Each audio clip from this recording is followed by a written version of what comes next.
Good evening, welcome to biofactor presents big news co powered by sera. రఘురామకృష్ణరాజుకు సంబంధించి ఈరోజు అనేక ట్విస్టులు జరిగాయి.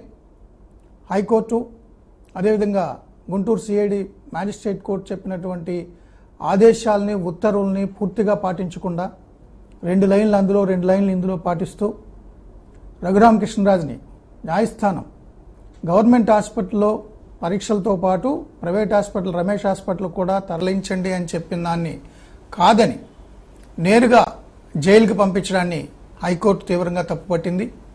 తమ ఆదేశాలను ఎందుకు బేఖాతరు చేశారంటూ ఆగ్రహం వ్యక్తం చేసింది. మళ్ళీ తక్షణం రమేష్ హాస్పిటల్గా ఆయన తరలించాల్సిందిగా, అక్కడ చికిత్స చేయించాల్సిందిగా ఆదేశించింది. ఈరోజు అనేక మలుపులు తిరిగాయి. రఘురామకృష్ణరాజుకి జైలుకి తరలించడం వెనుక పెద్ద కుట్ర ఉందని, ఆయన్ని జైలులో హత్య చేసే పథకం కూడా ఉందని రఘురామకృష్ణరాజు గారి సతీమణి భయాందోళన వ్యక్తం చేశారు. రఘురామకృష్ణరాజు న్యాయవాది కూడా హైకోర్టుకు అదే చెప్పారు. తన క్లయింట్ని హత్య చేసే అవకాశం ఉంది జైల్లో ఈ రాత్రి ఉంచితే అని. వీటన్నిటిని పరిగణలో తీసుకుని తక్షణం ఆయన రమేష్ ఆసుపత్రికి తరలించాలని హైకోర్టు ఆదేశాలు జారీ చేసింది. ఈ అంశానికి సంబంధించి అసలు ఈరోజు ఏం డెవలప్మెంట్స్ జరిగాయి, మా కొలీగ్ రాకేష్ మనకు లైవ్లో వివరాలు అందిస్తారు. రాకేష్, చెప్పండి. మూర్తి గారు, రఘురామకృష్ణరాజు సంబంధించి ఇవాళ అనేక ట్విస్టులు అనే చెప్పుకోవచ్చు. నిన్న రాత్రి 10 గంటలకు గుంటూరు గవర్నమెంట్ హాస్పిటల్లో ఆయనకు వైద్య పరీక్షలు చేసి ఇవాళ సాయంత్రం 4 గంటల వరకు కూడా రఘురామకృష్ణరాజుని జీజీహెచ్లోనే ఉంచడం జరిగింది. అయితే నిన్న చాలా స్పష్టంగా గుంటూరు సెషన్స్ కోర్టు రఘురామకృష్ణరాజుకు ఇమీడియట్ గా జీజీహెచ్లో వైద్య పరీక్షలు చేయించండి, తర్వాత ప్రైవేట్ హాస్పిటల్ అయిన రమేష్ హాస్పిటల్లో కూడా వైద్య పరీక్షలు చేసిన తర్వాత ఈ 2 నివేదికలు సెషన్స్ కోర్టులో ఇవ్వాలంటూ కూడా సిఐడి న్యాయమూర్తి, సిఐడి మెజిస్ట్రేట్ చాలా స్పష్టంగా చెప్పింది. అదే దానికి ఓకే చెప్పే నిన్న అధికారులంతా కూడా జీజీహెచ్కి తీసుకెళ్లారు. కానీ ఇవాళ సాయంత్రం 4 గంటల వరకు కూడా రఘురామకృష్ణరాజుని జీజీహెచ్లోనే ఉంచారు.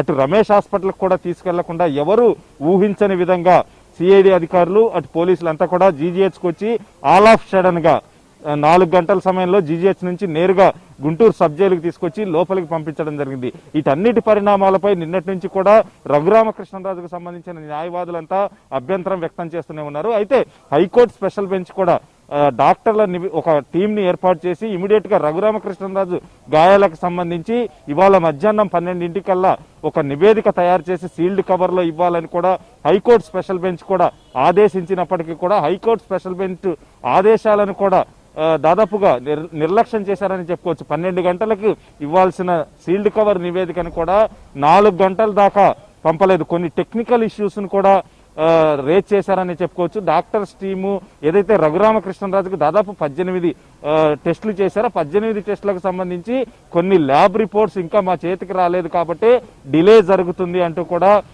హైకోర్టులో చెప్పిన పరిస్థితి. మొత్తానికి 4 గంటలకు రఘురామకృష్ణరాజుని జిల్లా జైలుకు తరలించి అప్పుడు ఏదైతే హైకోర్టు స్పెషల్ బెంచ్ చెప్పిందో అప్పుడు ఆ సీల్డ్ కవర్ లో నివేదిక అందజేసిన తర్వాత హైకోర్టులో వాదనలు జరిగాయి. అప్పటికే జిల్లా జైలుకి రఘురామకృష్ణరాజును తరలించారు కాబట్టి హైకోర్టు వాదనల సమయంలోనే రఘురామకృష్ణరాజుకు సంబంధించిన న్యాయవాదులు కూడా అసలు రమేష్ హాస్పిటల్కి తీసుకువెళ్లి ప్రైవేట్ హాస్పిటల్లో కూడా ఆయనకు టెస్టులు చేయించాలని కింది కోర్టు అంటే సెషన్స్ కోర్టు చాలా స్పష్టంగా చెప్పినా ఆ ఆర్డర్స్ అన్నింటిని కూడా బేఖాతరు చేయకుండా మా క్లయింట్ ని ఇటు జిల్లా జైలుకు తరలించారు అంటూ కూడా హైకోర్టు స్పెషల్ బెంచ్ ముందు రఘురామకృష్ణరాజు న్యాయవాదులు వాదించడం జరిగింది. దానికి సంబంధించి హైకోర్టు స్పెషల్ బెంచ్ కూడా అసలు కింది కోర్టు ఏదైతే గవర్నమెంట్ హాస్పిటల్ అలాగే ప్రైవేట్ హాస్పిటల్లో 2 టెస్టులు రిపోర్ట్లు కూడా కింది కోర్టులో సబ్మిట్ చేయాలని చెప్తే ఎందుకు హడావిడిగా జీజీహెచ్ నుంచి రమేష్ హాస్పిటల్కి తరలించకుండా రఘురామకృష్ణరాజుని జిల్లా జైలుకు తరలించారు అంటూ కూడా క్వశ్చన్ చేసింది. అయితే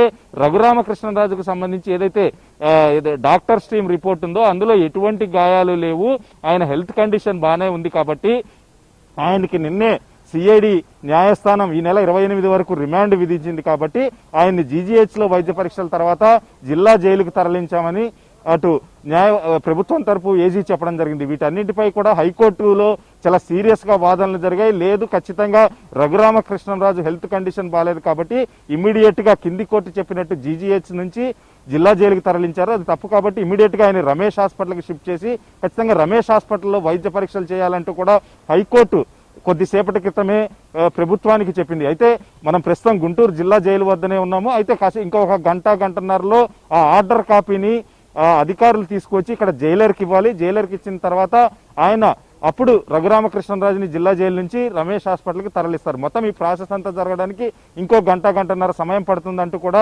రఘురామకృష్ణరాజు తరపు న్యాయవాదులు చెప్తా ఉన్న పరిస్థితి. మొత్తానికి ఇవన్నీ కూడా చాలా ట్విస్ట్లు అని చెప్పుకోవచ్చు. రఘురామకృష్ణరాజు హెల్త్ కండిషన్ బాగాలేదని చెప్పినప్పటికీ కూడా 4 గంటలకు తీసుకొచ్చి జిల్లా జైల్లో పెట్టడం జరిగింది. అయితే ఈ రమేష్ హాస్పిటల్కి తరలింపుకు సంబంధించి కూడా అటు ప్రభుత్వం మరొక వాదన వినిపించింది. ఎప్పుడైతే హైకోర్టు స్పెషల్ బెంచ్ రఘురామకృష్ణరాజుని రమేష్ హాస్పిటల్కి పంపి అక్కడ ట్రీట్మెంట్ ఇప్పించాలని చెప్తే రమేష్ హాస్పిటల్ సంబంధించి అందులో ఇటీవల కాలంలో 10 మంది చనిపోయారు, ఆ హాస్పిటల్ కరెక్ట్ కాదు అనే వాదన తెరపైకి తెస్తే అటు ప్రభుత్వాన్ని కూడా దానికి సంబంధించి ఒక పిటిషన్ వేసుకోవాలని హైకోర్టు స్పెషల్ బెంచ్ సూచించిన పరిస్థితి. అయితే కింది కోర్టు నిన్న సిఐడి న్యాయస్థానం చెప్పినట్టు చాలా స్పష్టంగా 2 హాస్పిటల్లో టెస్టులు చేయాలంటే ఆ ఆదేశాలను కూడా బేఖాతరు చేస్తూ 4 గంటలకు తీసుకొచ్చి రఘురామకృష్ణరాజును జైల్లో ఉంచిన పరిస్థితి.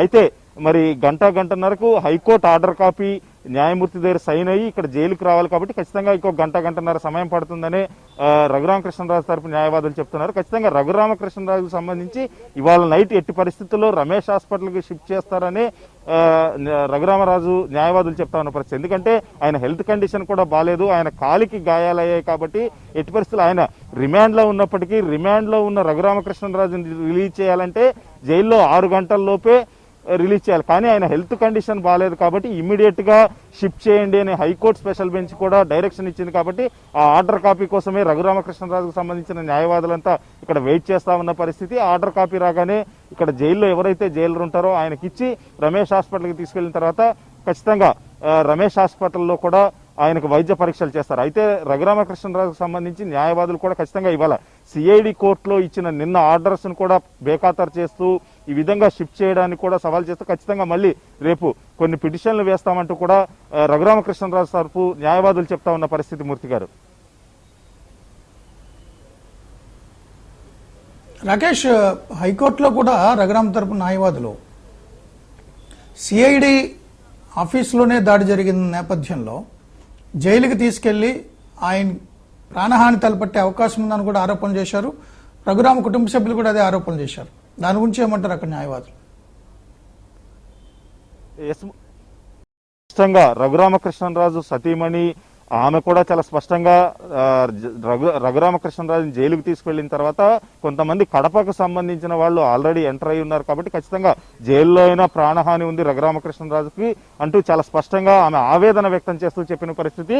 అటు హైకోర్టు స్పెషల్ బెంచ్ ముందు కూడా రఘురామకృష్ణరాజుకు సంబంధించిన న్యాయవాదులు కూడా ఇదే అంశాన్ని అడావిడిగా 4 గంటలకు జీజీహెచ్ నుంచి రమేష్ హాస్పిటల్లో వైద్య చికిత్సలు చేయమని కింది కోర్టు ఆదేశించిన అధికారులు కావాలనే అతన్ని జిల్లా జైలుకు తరలించారు. ఖచ్చితంగా ఆయన ప్రాణానికే ముప్పు పొంచి ఉంది. గత కొంతకాలంగా ప్రభుత్వం చేస్తున్న తప్పుల్ని ఎత్తి చూపుతుంటే ఈ విధంగా అరెస్టు చేయడం, ఆయన హెల్త్ కండిషన్ బాగాలేదు, ఆయనకి శస్త్రచికిత్స జరిగింది గుండెకని చెప్పినా మొన్న హైదరాబాద్ లో అరెస్ట్ చేశారు.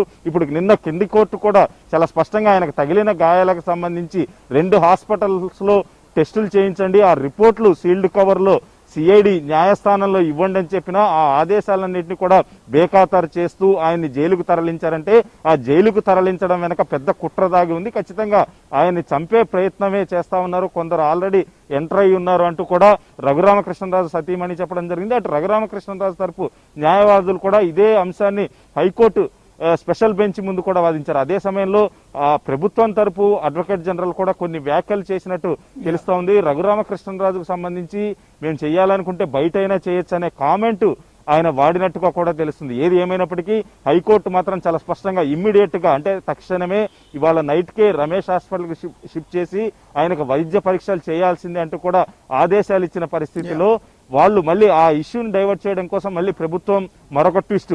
రమేష్ హాస్పిటల్లో ఆల్రెడీ మొన్న కోవిడ్ యాక్సిడెంట్ లో దాదాపు 10 మంది చనిపోయారు ఫైర్ ఇన్సిడెంట్ లో, అటువంటి హాస్పిటల్కి ఎలా తరలిస్తారు అంటూ కూడా దాన్ని ట్విస్ట్ ఇచ్చే విధంగా హైకోర్టు ముందు చెప్పింది. ఏది ఏమైనా దానికి సంబంధించి కూడా మీకు అభ్యంతరాలుంటే పిటిషన్ వేయనట్టు కూడా హైకోర్టు డైరెక్షన్ ఇచ్చింది. అయితే ప్రస్తుతం మనకి తెలుస్తున్న సమాచారం అయితే దాదాపు ఇంకో గంటన్నరకు ఖచ్చితంగా గుంటూరు జైలు వద్దకే ఆర్డర్ కాపీ తీసుకొని వచ్చిన తర్వాత ఎట్టి పరిస్థితుల్లో రఘురామకృష్ణరాజుని వాళ్ళ నైట్కే రమేష్ హాస్పిటల్కి షిఫ్ట్ చేసి వైద్య పరీక్షలు చేస్తాం. ఆయనకు గాయాలు తీవ్రంగా ఉన్నాయి. ఆయన కాళ్లకు అటు ఏదైతే గవర్నమెంట్ డాక్టర్స్తో కమిటీ వేసిందో ఆ కమిటీ ఆయనకు హెల్త్ కండిషన్ బాగుంది, ఆయన కాలుకి ఎటువంటి గాయాలు లేదని చెప్పినప్పటికీ రమేష్ హాస్పిటల్లో కూడా వైద్య పరీక్షలు చేసిన తర్వాత ఖచ్చితంగా ఆ నివేదికకు సంబంధించి కూడా మళ్ళీ కోర్టును ఆశ్రయిస్తామంటూ కూడా న్యాయవాదులు చెప్తా ఉన్న పరిస్థితి మూర్తి గారు. Yeah, thank you very much Rakesh. Raghuramakrishnaraju గారి సతీమణి రమాదేవి ఏమన్నారో ఒకసారి చూద్దాం. Hello sir, I am Rama, wife of Raghuram Krishnaraju, MP, Lok Sabha, Narsapur constituency, Andhra Pradesh. CBCID team has come to our residence on 14th and have taken my husband without telling any reason or showing any order. They have put him in a custody and tortured him that night. The next day when he was taken to High Court, a proper verdict was not given. Though he requested to be taken to a private hospital, he was put in a government hospital till today evening, without any orders from the High Court or any proper procedure. He is moved to a jail in Guntur. I am scared of his safety there. He has a life threat. I request you to please take this case into consideration and do justice. I do not trust this government. Please do the needful immediately. His life is in danger.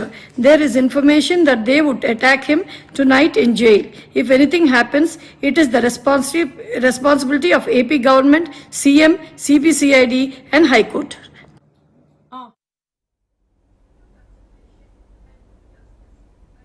అది రఘురామకృష్ణరాజు గారి సతీమణి యొక్క భయాందోళన.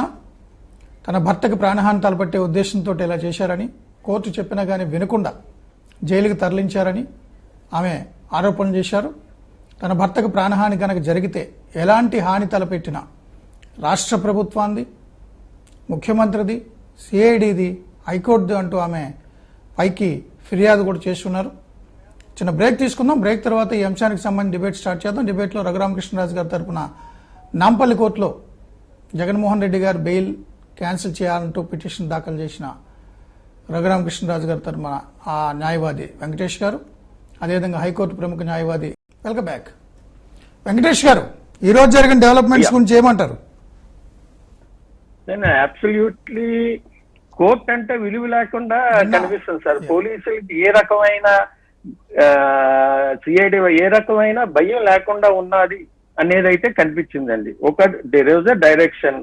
ఆ direction ఏంటంటే 10:30కి report submit చేయమన్నారు, 12 గంటలకు కోర్టుకి ఇమ్మన్నారు, 4:30 దాకా ఎవరూ పట్టించుకోలేదు. ఏంటంటే ఇందులో ఒకటి ఉన్నదండి, 2 అంబిగ్విటీ ఉంది.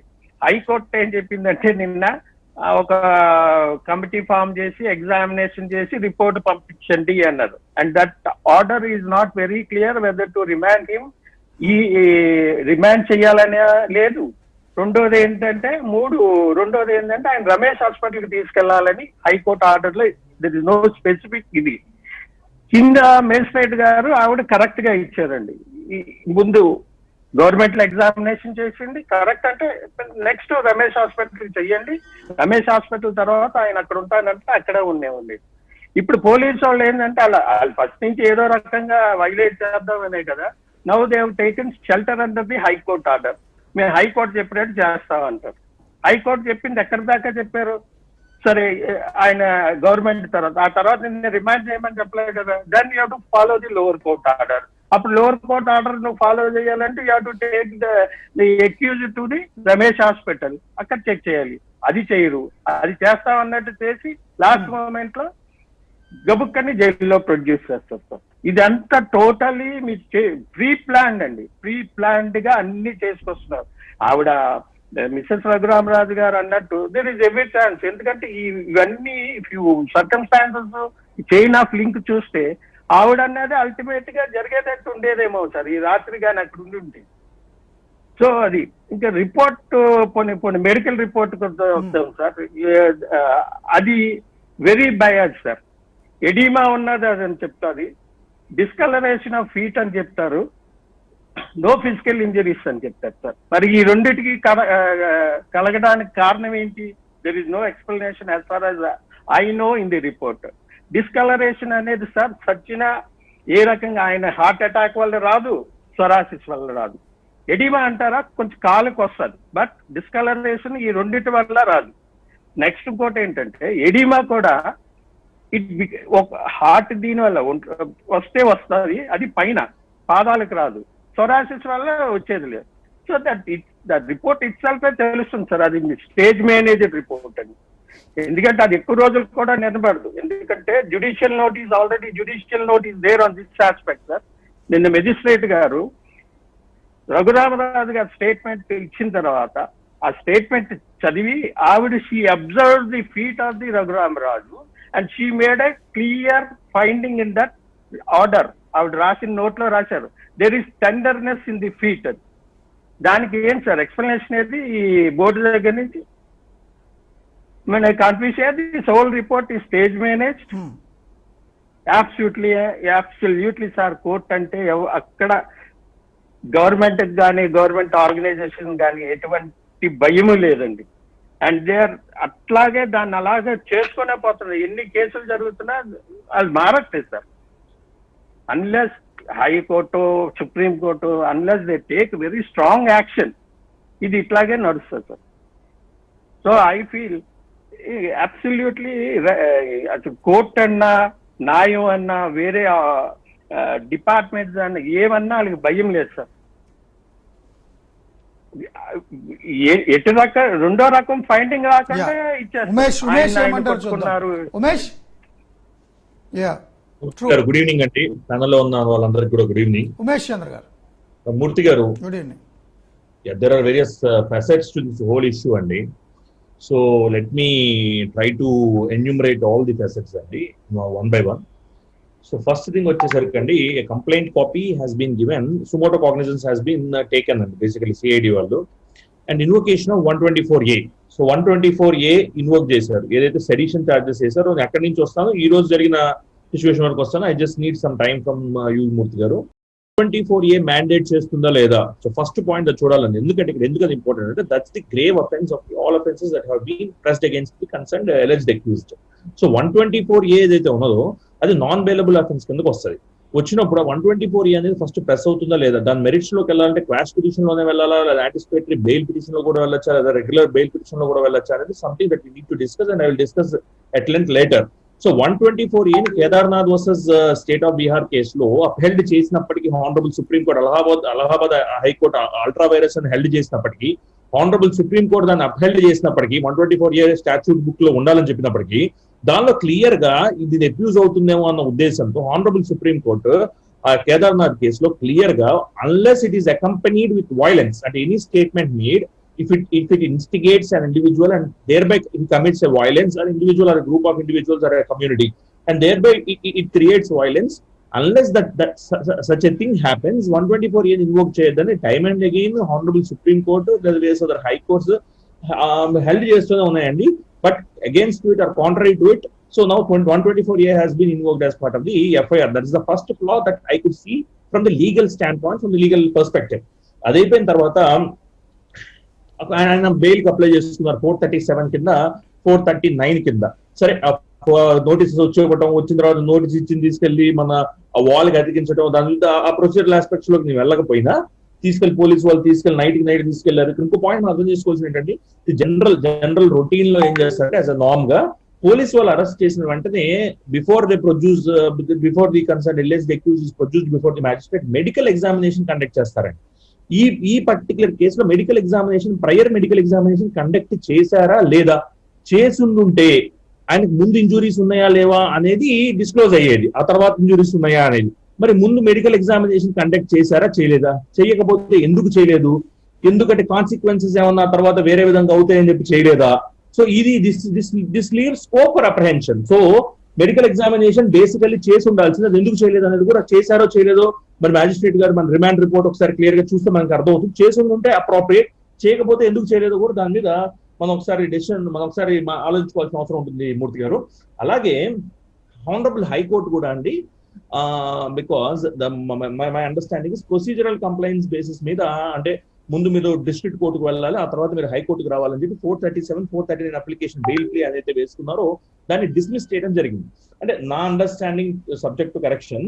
సో బట్ నా అండర్స్టాండింగ్ ఏంటంటే in extraordinary circumstances, this is an extraordinary circumstance, not because he is an MP, but because a false case has been foisted on a citizen of this country, and he has already underwent a cardiac surgery just 4 months back, and this coronavirus is rapidly spreading. Second phase lo baga spread avutundi.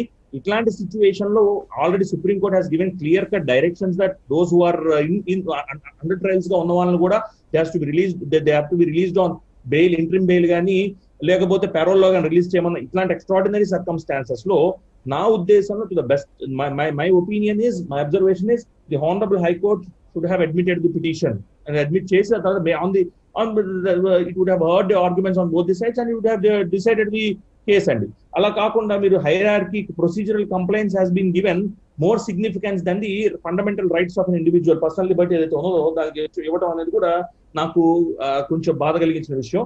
అది ఎట్లా ఉన్నప్పటికీ ఆ తర్వాత brutality ఏదైతే ఇప్పుడు ఆయన్ని police officers యొక్క brutality third degree methods మీరు యూజ్ చేయడం honourable supreme court time and again చెప్పింది, హైకోర్ట్స్ టైమ్ అండ్ అగైన్ చెప్పాయి. మళ్ళీ ఈ పోలీసు మరి ఇన్ కేస్ పర్హాప్స్ అది రియల్ అయితే, ఎందుకంటే ఈరోజు మెడికల్ రిపోర్ట్ సబ్మిట్ చేసినంత వరకు అయితే అది రియల్ కాదంటున్నారు, అది రియల్ అయితే దట్ ఈస్ అనదర్ కన్సర్న్. ఒకవేళ ఎందుకంటే రేపు మళ్ళీ రమేష్ హాస్పిటల్ వచ్చిన తర్వాత అది తెలుస్తుంది మనకి అది రియల్ కాదు. రియల్ అయితే మాత్రం దట్స్ అదే కన్సర్న్. నెక్స్ట్ రిమాండ్, లోవర్ కోర్టులో రిమాండ్ చేయటం అంటే ముందు రిమాండ్ చేసిన తర్వాత మెడికల్ ఎగ్జామినేషన్ కండక్ట్ చేయమని చెప్పడం, లేదా ఈ లోపల హైకోర్టులో వచ్చిన ఆర్డర్ ఏదైతే ఉందో దాన్ని రివిజన్ చేస్తాను మళ్ళీ నేను చూసిన తర్వాత. అంటే high court order basically we are living in a society where information can be communicated with fraction of second.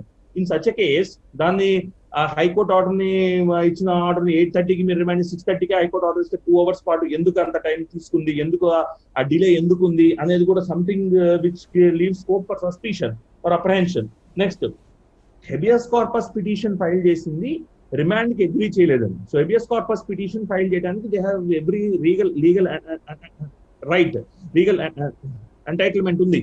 File చేసిన తర్వాత దానిలో ఒక కమిటీని అపాయింట్ చేసినప్పుడు 3 డాక్టర్స్ ఉన్నప్పుడు what I would have suggested is at least 2 of the doctors have been from a different state. ఎందుకంటే they work under the present dispensation కింద పనిచేస్తారు కాబట్టి వాళ్ళకి ఫెయిర్నెస్ అన్బయాస్డ్ గా పనిచేస్తారా లేదా ప్రెజర్ తో పనిచేస్తారా అనేది మనకు తెలియదు కాబట్టి. ఎందుకంటే justice is not only be served and it should appear to be served. So justice appear మనకు కనిపించాలి కూడా జరిగింది అని. సో జరిగింది అన్నప్పుడు if I would have been there నేను ఖచ్చితంగా ఇంకొక 2 ఇండిపెండెంట్ వేరే స్టేట్ కి సంబంధించిన డాక్టర్స్ ని I would have included as part of the committee. Include చేసి అండ్ క్లియర్ గా డైరెక్షన్స్ హానరబుల్ హైకోర్టు నుంచి వచ్చినప్పుడు మీరు ఫస్ట్ లైక్ గవర్నమెంట్ హాస్పిటల్లో చేసిన తర్వాత రమేష్ హాస్పిటల్లో చేయండి అన్నప్పుడు మరి why that principle has not been followed and why has been heavens fall today అన్నట్టు why has been remanded to the judicial custody అనేది something which I cannot at least understand. Above all, Murthy garu, this is a clear cut case in point అంటాము legal terms లో, case in point where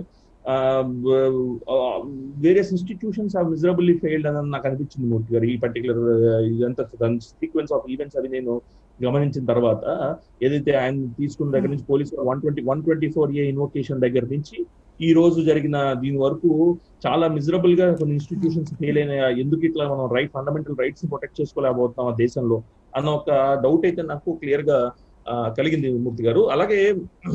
అలాగే arguments టైంలో కూడా నేను arguments follow అవడం జరిగింది మూర్తి గారు ఫార్చునేట్లీ.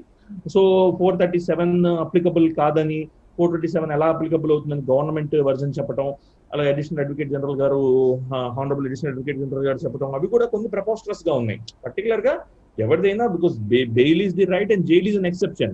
సో జైల్ అనేది unless it is essential, unless it is indispensable అంటే మనకి ట్రిపుల్ టెస్ట్ ఉంటుందండి. Flight risk, tampering with the ఎవిడెన్సా, లేదా ఎందుకు మనం లేదా ఇవి విట్నెస్ ఇన్ఫ్లుయెన్స్ చేస్తారా, అలాంటి సిచ్యువేషన్స్ లో కదా మనం ఎవరినన్నా డీటైన్ చేసి కస్టడీలోకి పెట్టాల్సింది.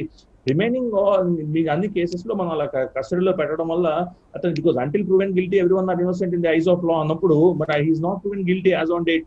సో ఇప్పుడు అతను డీటైన్ చేయాల్సిన అవసరం లేదు, ఆయన ఫ్లైట్ రిస్క్ ఏం కాదు, అవసరం అనుకుంటే పాస్పోర్ట్ ఇంపోర్ట్ చేయొచ్చు. సో ఈ ఆపర్చునిటీస్ పర్టికులర్ గా ఇట్లాంటి కరోనా పాండమిక్ ఎంత ర్యాపిడ్ గా స్ప్రెడ్ అవుతున్న టైంలో ఇట్లా వీటన్నిటికీ తావు ఇవ్వకుండా ఈ విధంగా ఒక మెంబర్ ఆఫ్ పార్లమెంట్ కానివ్వండి, లేదా ఒక సిటిజన్ ఆఫ్ దిస్ కంట్రీ కానివ్వండి, ఈ విధంగా చేయటం అనేది Yeah. Something which agonizes me as an advocate అండి.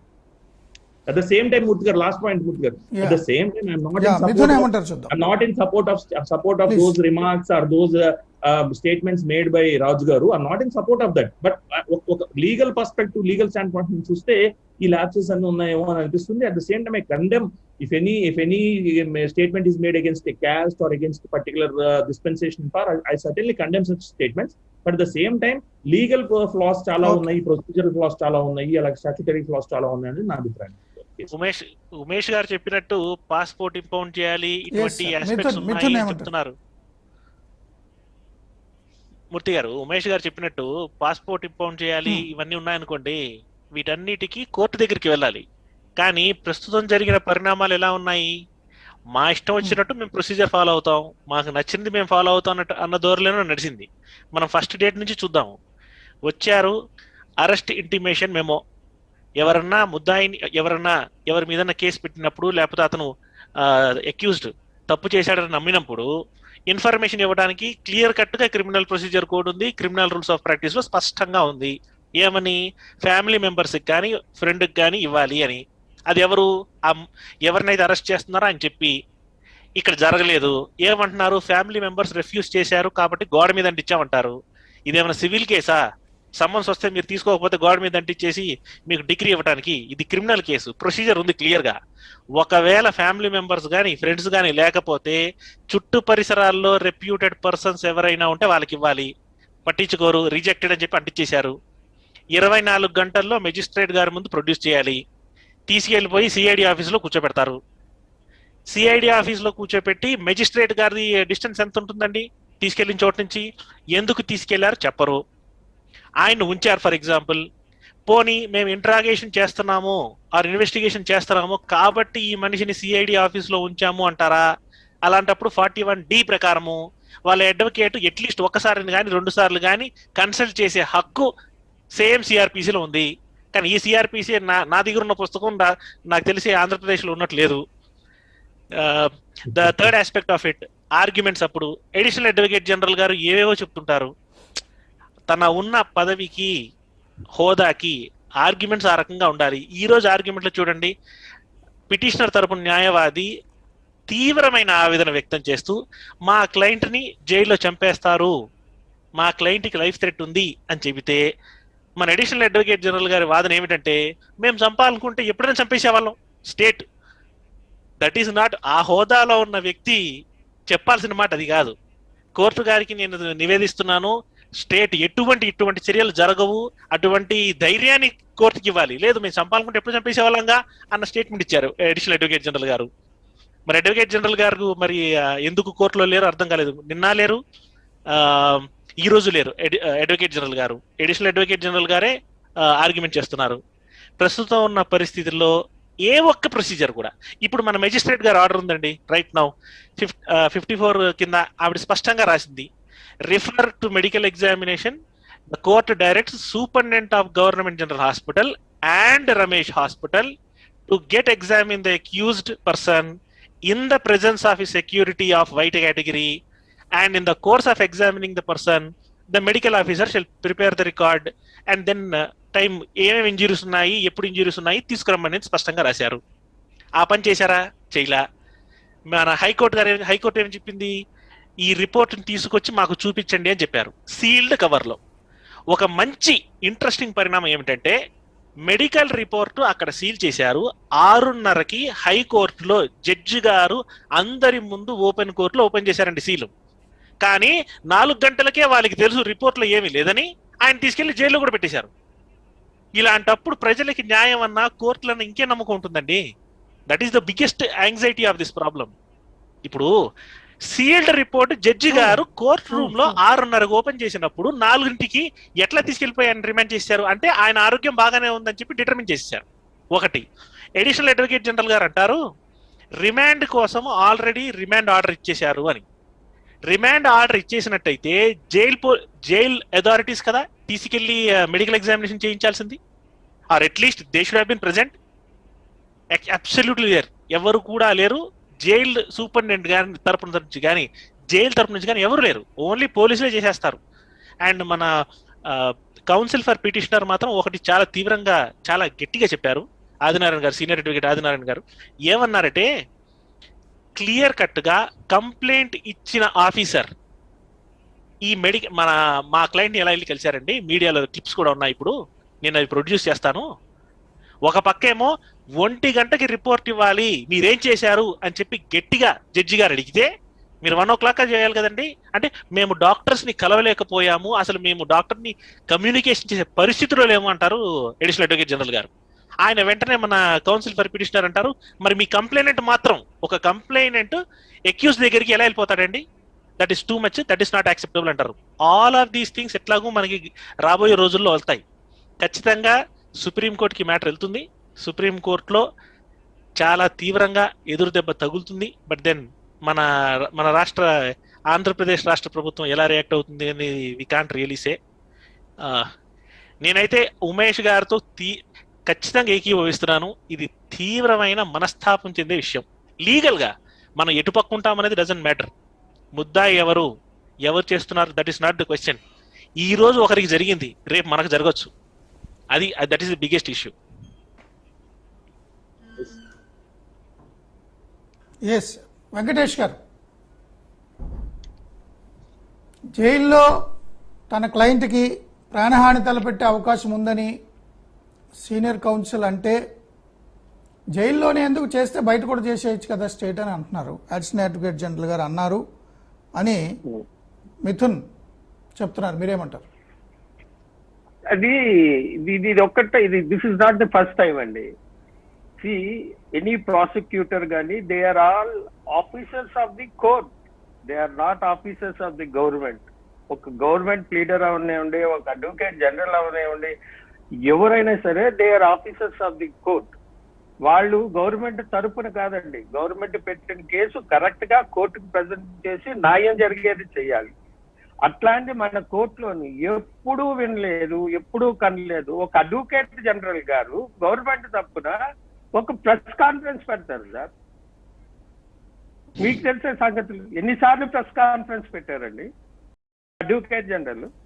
How do you consider them as officers of the court? So ఇది పెద్ద వింత కాదు. ఈ రోజు అడిషనల్ అడ్వకేట్ జనరల్ గారు చెప్పారు. ఇంకోటి ఏంటంటే, ఈ bail application first day consideration వచ్చినప్పుడు నువ్వు కింద కోర్టుకు వెళ్లకుండా పై కోర్టుకు వచ్చేవని కోర్టు వారు అబ్జెక్ట్ చేయడం కూడా, ఇది ఇప్పుడు ఉండేదంతా స్పెషల్ సర్కమ్స్టాన్సెస్ అండి. ఇందాక ఆయన మన మిథున్ కుమార్ గారు అన్నట్టు ఎంపీ గురించి అని కాదు, these are special circumstances. Covid ఉంది, కోవిడ్ ఉన్నది. సుప్రీంకోర్టు రేపు మొన్న 30 ఏప్రిల్లోనే ఒక ఆర్డర్ ఇచ్చారు. ఏమని, కోర్టుల్లోని కోవిడ్ చాలా ఎక్కువ ఉంటుంది, జైల్లోని ఎవరిని అరెస్ట్ చేయొద్దు, స్పెషల్ సర్కమ్స్టాన్సెస్ కింద ట్రీట్ చేసి జైల్లో ఉన్న వాళ్ళకు కూడా రిలీజ్ చేసేయండి అని చెప్పారు. అట్లాంటి పరిస్థితుల్లో మన ముందుకు ఒక బెయిల్ అప్లికేషన్ వచ్చినప్పుడు మనం అది స్పెషల్ సర్కమ్స్టాన్సెస్ దీనికే చూసుకోవాలి. దీస్ ఆర్ ప్రొసీజరల్ ఆస్పెక్ట్ కి ఇక్కడ ఎక్కువ ఇంపార్టెన్స్ ఇవ్వకూడదు సార్. నార్మల్ గా ఉంటే situation you think about the procedural aspect. But if it is not so, మనం స్పెషల్ గా అది ఎవరని కాదు, ఎవరైనా సరే స్పెషల్ సర్కమ్స్టాన్సెస్ తీసుకోవాలి. అక్కడ ఉండే డిజీజ్ ఎలాంటి ప్రాణాలు పోయే డిజీజ్. సో సాధ్యమైనంత తొందరగా బయటకు వెళ్ళిపోవాలి. ఇంకా రెండోది ఏంటంటే, అసలు బెయిల్ వింటే కదా బెయిల్ కండిషన్స్ గురించి మాట్లాడదాం. ఇందులో బెయిల్ ఇవ్వడానికి కూడా నాకైతే పెద్ద ఏమీ కనిపించలేదు sir. 124A it's not an applicable section. ఇంకా మిగతావు కూడా they are all small section. ఇంకోటి ఏంటంటే, ఇందులో ఏ బెయిల్కి ఇవ్వడానికి కోర్టు ఏమన్నారంటే, చట్టం ఏమన్నదంటే 3 సంగతులు చూడాలి. ఆయన ఈజీగా జరుగుతాడా, 2 ట్యాంపర్ చేస్తాడా, 3 ఏమైనా ఇన్ఫ్లుయెన్సెస్. ఈ 3 ఇందులో జరగదు సార్. ఎందుకంటే కంప్లైంట్ లోనే చెప్పారు, we have all the recorded evidence, video clippings అన్ని ఉన్నాయి, ఇదంతా ఎలక్ట్రానిక్ ఎవిడెన్సే. So there is no chance of tampering. So one condition I fulfilled. The next, ఆ రోజు దాకా అయిన ఎవిడెన్స్ కి material part of the investigation also completed in this case. ఎందుకంటే అన్ని రికార్డ్స్ సీజ్ చేశారు, అందరు విట్నెస్ ని అడిగారు, మీడియా మీద కూడా కేసులు పెట్టారు, అంతే. So the material part of the investigation is also completed. 2, ముద్దాయి పారిపోతాడా? ఎక్కడ పారిపోతాడు? Member of parliament. సో అసలు నాహింగా అయితే 124లో అయితే స్టేషన్ బెయిల్ ఇచ్చి అక్కడే వదిలేయాలి, ఇంటి దగ్గరే వదిలేయాలి ఒక బాండ్ తీసుకొని. కాదు, కోర్టు దగ్గరికి వచ్చినప్పుడు కోర్టు 3 చూడాలి సార్. ఇక్కడ ట్యాంపరింగ్ ఆఫ్ ఎవిడెన్స్ జరిగేది లేదు, అబ్స్కాండింగ్ ఆఫ్ అక్యూజ్డ్ జరిగేది లేదు, material part of the investigation is completed. ఇంకా సీజ్ చేయవలసిన ఆస్కారం ఏమైనా డాక్యుమెంట్స్ ఉన్నాయా, record already seize your own. ఇంకా రిమాండ్ రిపోర్ట్ లో జనరల్ గా ఇవన్నీ రాస్తారు. Luckily this case is far better మాట మిగతా కేసులు కానీ. ఇందులో ఎఫ్ఐఆర్ లోనే అవి కూడా రాశారు. So I need not look in to the remand report for bail argument. FIR చదివి అమ్మా ఇందులోనే అన్ని ఉన్నాయి, ఇవన్నీ ఫిల్ అయ్యి మా వాడికి బెయిల్ ఇచ్చి పంపించని ఆర్గ్యూ చేయొచ్చు అందులో. బట్ అఫ్ కోర్స్ అంత దాకా కోర్టు మమ్మల్ని తీసుకెళ్లలేదు, ముద్దాయి తరపుని అడ్వకేట్ గారిని అంత దాకా ఆర్గ్యూ చేయనివ్వకుండా ప్రొసీజరల్ ఆస్పెక్ట్ మీద అది డిస్మిస్ చేశారండి. ఆ తర్వాత అయినా ఇప్పుడు ఆయనకి ఒంట్లో బాగాలేదు అది అంటే ఇమీడియట్ గా కొంచెం స్ట్రిక్ట్ గా డెఫినెట్ ఆర్డర్స్ ఉంటే it would have been different. ఇంత ఇది జరిగేది కాదండి. There is every chance. ఎందుకంటే if you take right from ఆయన ఇక్కడి నుంచి పట్టుకెళ్ళడం దగ్గర నుంచి ambulances are not allowed to come to Telangana అండి. కానీ పోలీసులు 30 మంది వస్తారు, కోవిడ్ రూల్స్ అన్ని పాటించకుండా మళ్ళీ వెళ్తారు, ఆయన పట్టుకెళ్తారు, ఏం చేస్తారు. ఇక్కడ ఏవి ఎవరు అడగట్లేదు. ప్రొసీజరల్ అక్కడ ప్రొసీజర్ ఎవరు ఫాలో అవ్వడు.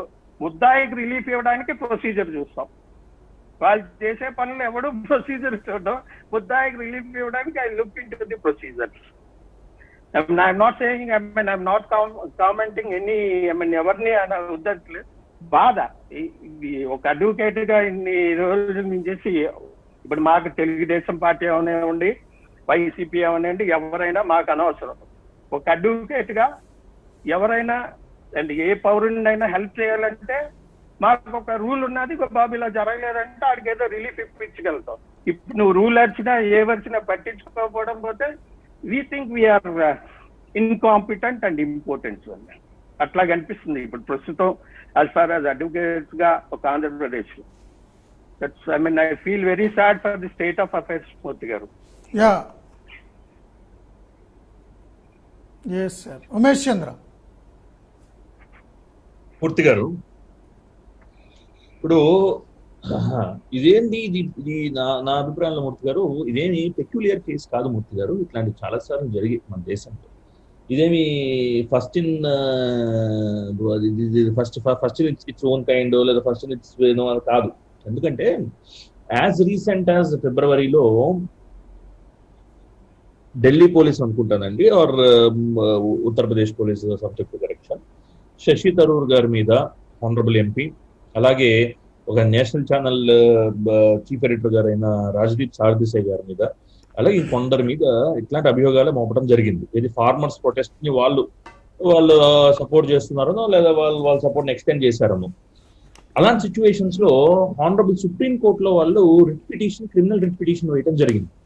ఇమీడియట్ గా honourable supreme court writ petition take up చేసి వీడియో కాన్ఫరెన్సింగ్ లో అది క్వాష్ పిటిషన్ వేయడం జరిగింది, బెయిల్ పిటిషన్ కాదు. వేసిన వెంటనే stay in all further proceedings ఇవ్వడం జరిగిందండి. Not stay all further proceedings, sorry, stay of arrest ఇవ్వడం జరిగింది. జస్ట్ చదివి వినిపిస్తాను. Issue notice returnable in 2 weeks. In the meantime there shall be stay of arrest of the petitioners. ఎక్కడ ఏ కేసులో అండి ఇది? Writ petition criminal number 73 of 2021 between Shashi Tharoor petitioner versus union of India and others respondents. So ఒక quash petition లో 124A అంటే మన merits లోకి ఆఫ్ క్వాష్ పిటిషన్ లో ఇనీషియల్ గా మనం ఈ పర్టికులర్ సెక్షన్ ఇన్వోక్ చేయడానికి మెరిట్స్ ఉన్నాయా లేవో చూడమని చాలా సుప్రీంకోర్టు జడ్జిమెంట్స్ కూడా ఉన్నాయి. గురుబక్ష సింగ్ కేసు దగ్గర నుంచి చాలా కేసెస్ లో. సో దీనిలో క్లియర్ గా శశి థరూర్ గారి రాజ్దీప్ సార్దేశాయ్ గారి హానరబుల్ సుప్రీంకోర్టు ఒక డోర్స్ నాక్ చేసినప్పుడు వాళ్ళకి రిలీఫ్ ఇవ్వడం జరిగింది, not to arrest. So detention లేదా అరెస్ట్ అనేది ఒక్కటే it gives absolute power to the state. It scares an individual and his fundamental rights can be curtailed. Arrest anedi, detention anedi, it also brings social stigma. So that can be protected. Arrest ni meeru chavakunda arrest ganaka protect cheyagalagite, arrest kaakunda meeru protect cheyagalagite, the individual's rights are upheld to a larger extent. Of course the trial will continue and the conviction or acquittal will be decided by the jurisdiction court. Shashi Tharoor గారి కేసులో ఇచ్చినప్పుడు ఒక 482 ఇచ్చినప్పుడు honourable supreme court admit చేసినప్పుడు, అదే కాకుండా ఇంకో case కూడా చెప్తాను నేను. వరవరరావు గారి కేసుకి సంబంధించినంత వరకు సరే allegations are there and let the allegations be proved or let the allegations be let it brought to its logical conclusion. I'm not going on to merits. So but ఆ కేసులో కూడా ఆనరబుల్ సుప్రీం కోర్టు ముందు interview relief ఇచ్చి తర్వాత హైకోర్టుకి మీరు నాక్ చేసుకోండి డోర్స్ అని చెప్పడం కూడా జరిగింది. ప్రశాంత్ భూషణ్ గారు అనుకుంటే ఐ నాట్ లాయర్ ఆ కేసులో. అదే విధంగా అండి కోర్ట్స్ ఎందుకు ఉన్నాయంటే మూర్తి గారు, అంటే బికాస్ అలాంటి చాలా మంది ఈ ప్రొఫెషన్ లోకి వచ్చినప్పుడు విత్ లాట్ ఆఫ్ ఆస్పిరేషన్ తో వస్తాం. సో కోర్ట్స్ ఎందుకుంటాయంటే ఒక ఎగ్జిక్యూటివ్ కానీ ఒక లెజిస్లేటివ్ కానీ వాళ్ళు చేసిన చట్టాలు అప్రెసివ్ గా ఉన్నా లేదు వాళ్ళు ఎక్సెసివ్ గా బిహేవ్ చేస్తున్నా, there is only one institution which can come to our rescue, that is the institution of judiciary. So ఆ judiciary it acts as a block, stumbling block for it stops executive excesses or legislative excesses. So judiciary already Supreme Court ఈ కేసులో direct గా admit చేసి quash petition ని stay of arrest ఇచ్చినప్పుడు అది why that was not referred in the present case and why that position was not taken in the present case merely because anticipated. నిన్న senior counsel గారు చెప్తున్నప్పుడు ఒక point it has drew my attention అండి. ఆయన చెప్పింది ఏంటంటే if anticipatory bail when you are anticipating an arrest if that can be allowed by this honourable court when I am about to be taken into custody, why such a situation cannot be allowed by this honorable court అన్నారు. అంటే మీరు arrest చేస్తున్న situation చేస్తారేమో అన్న situation 438 ని మీరు direct గా high court allow చేసినప్పుడు 437 439 కింద నన్ను అరెస్ట్ చేయబోతున్నారు, నన్ను రిమాండ్ చేసి లోపల పెట్టబోతున్నారు అన్న టైం, అది ఇంకా గ్రేవ్ సిచ్యువేషన్ కదా. అలాంటి సిచ్యువేషన్ ఎందుకు హైకోర్టు అడ్మిట్ చేయట్లేదు, ఎందుకు హైకోర్టు యాక్సెప్ట్ చేయట్లేదు అనేది that's the another point raised by the honourable senior council అండి. So that has its own merit in it. So there are a slew of issues here Murthy garu.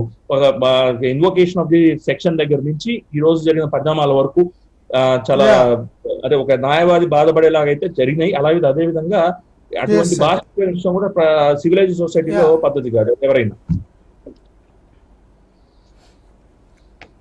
Mithun concluding remarks please. మన bail petition గురించి మన ఉమేష్ గారు చెప్తున్నప్పుడు additional advocate general గారు మన state తరఫున ఒక 2004 జడ్జిమెంట్ సైట్ చేశారు. అది ఓవర్ రూల్ అయిపోయిన జడ్జిమెంట్. ఇది చాలా బాధాకరం. అంత senior person overrule judgement. Second thing, మన కౌన్సిల్ ఫర్ ద పిటిషనర్, మన పిటిషనర్ తరఫున న్యాయవాది ఆదినారాయణ గారు సీనియర్ అడ్వకేట్, ఆయన స్పష్టంగా సార్ ఈ హైకోర్టు ఆంధ్రప్రదేశ్ హైకోర్టు ఇలా కంకరెంట్ జ్యూరిస్డిక్షన్ లో బెయిల్ ఇవ్వటం అనేది ఇది మొదటిసారి కాదు. ఆయన కూడా చెప్పారు, సేమ్ మన హైకోర్టు జడ్జిమెంట్ కూడా చెప్పారు. అయినప్పటికీ ఇప్పుడు మన వెంకటేష్ గారు అంటున్నట్టు ఎక్స్ట్రాడినరీ సర్కమ్స్టాన్సెస్ అన్నారు. రీసెంట్ వరకు ఆ పొజిషన్ ఉండింది, కానీ 2005 తర్వాత మారిపోయింది కదా.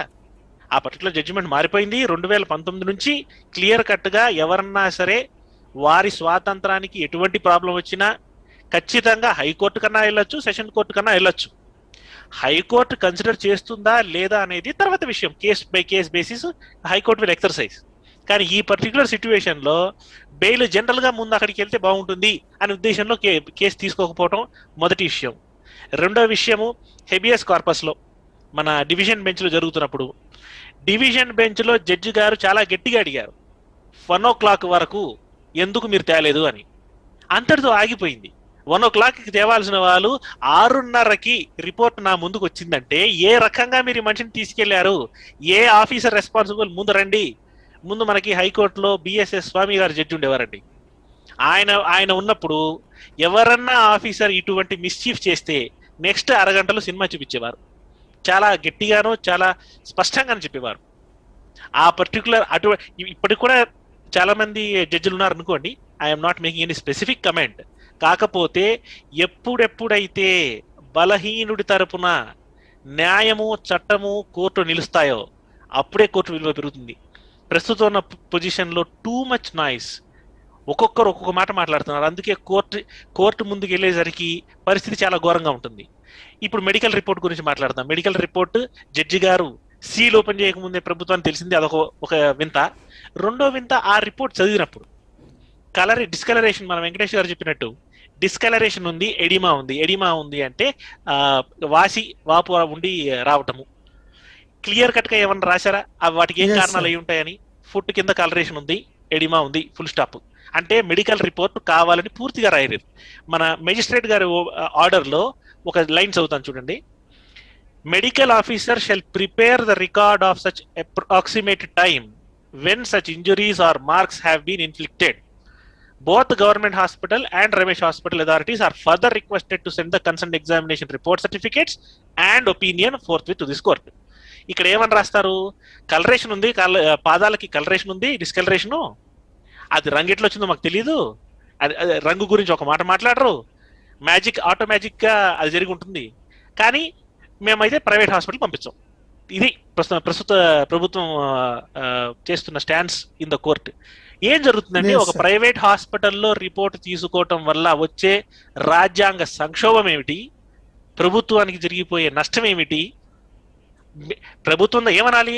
మేము ఎటువంటి పనులు చేయలేదు, మేము ఈ పర్సన్ అసలు ఏమాత్రము మేము ఈ కొట్టిన దాఖలాలు కాదు, ఆయన తప్పు చెప్తున్నారు, ఆయన మాటలని రాంగ్, కావాలంటే 4 హాస్పిటల్స్ చూపిస్తాము అని చెప్పాల్సిన బాధ్యత ఉంది.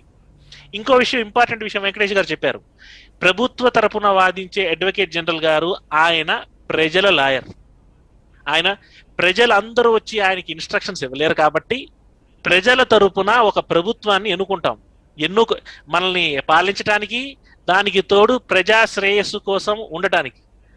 ఆ ప్రభుత్వానికి పనిచేసి ఆ ప్రభుత్వం కోసం ఉన్న లాయరు ప్రజల పర్సను అనే విషయం తెలవాలి మనకి. వీ హ్యావ్ హ్యాడ్ గొప్ప వారు చేశారండి. బట్ ఎనీహౌ, ప్రస్తుతం ఉన్న పరిస్థితుల్లో తీవ్రమైన ఆవేదన ఏమిటంటే, ఒక క్లయింట్ మా దగ్గరికి వస్తే మనం ఎంతవరకు న్యాయం చేయగలము అన్న క్వశ్చన్ మార్క్ వచ్చేస్తుంది. ఇప్పుడు ప్రస్తుతం ఉన్నవి ఈ రూల్స్ పోలీస్ మాన్యువల్లో ఉంటుంది, ఒక్కటి ఫాలో అవ్వట్లేదు. CrPC Yes, sir. ఫాలో అవ్వట్లేదు. మా ఇష్టం వచ్చిన వారు చేసేస్తున్నారు. వాటికి ఏమి రిజల్ట్? ఐ సిన్సియర్లీ హోప్ ఈ పర్టికులర్ కేసు అందరికీ కళ్ళు తెరిపించేటట్టు ఉండాలి. ఈ రోజు ఒకరికి జరిగింది, రేపు ఇంకెవరైనా జరగచ్చు. ప్రభుత్వం మారుతుంది. ప్రభుత్వాలని శాశ్వతాలు కాదు, పొలిటికల్ పార్టీస్ శాశ్వతం కాదు. ఏం జరిగినా రేపొద్దున ఎవరన్నా మారినప్పుడు మనకి కూడా ఇట్లాంటి అన్యాయం ఏమైనా జరిగితే, అంటే ఒక ప్రభుత్వంలో పవర్ లో ఉన్న వ్యక్తికి నేను నచ్చకపోతే, ఆయనకు నచ్చినట్టు నేను మసులుకోపోతే నా పరిస్థితి ఏమిటి? నేను బ్రతికి బయటికి వస్తానా లేదా? ఈ సిస్టంలో నన్ను తీసుకెళ్లి కూర్చోబెడితే ఆ తర్వాత ఏంటి పరిస్థితి? అది ప్రశ్నార్థకం. అందుకు తీవ్రమైన ఆవేదన వ్యక్తం చేస్తున్నారు. మూడు డిఫరెంట్, మేమున్న మూడు డిఫరెంట్ ఫిలాసఫీస్ అండి. కోర్టులో కలిసామనుకోండి భయంకరంగా కొట్టుకోవటమే, ఆయన ఒక తరపున మేము ఒకరి తరపున. కానీ మొదటిసారి ఇట్లా ముగ్గురు కూడా ఒకే మాట మాట్లాడుతున్నామంటే ఎంత ఆవేదన అడ్వకేట్ కమ్యూనిటీలో ఉంది. ఎవరు నవ్వచ్చు క్లయింట్ రేపొద్దున చెప్తే గట్టిగా చెప్పగలమా? Yes, అరే sir. ఇంత అన్యాయం జరగదు అని మనం చెప్పగలమా?